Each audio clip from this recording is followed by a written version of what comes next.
துக்கமான நாள் தான் சொல்லணும். இது என்னை பொறுத்த வரைக்கும்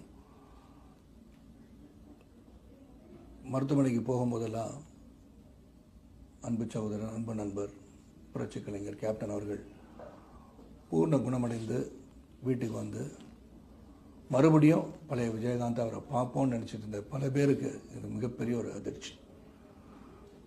ஒவ்வொரு முறையும் மருத்துவமனைக்கு போகும்போது கேப்டன் நல்லா வந்துடணும், நல்லா வந்துடணும்னு இறைவனை வேண்டுவதில் நானும் ஒருவன்.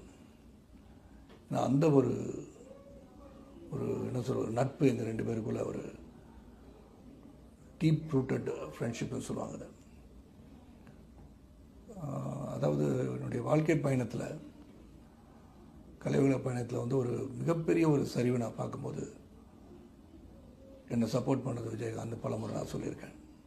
அவன் அலுவலகத்துக்கு போனது எனக்கு பசுமையாக எனக்கு ஞாபகம் இருக்குது. புலனசாரணை படத்துக்காக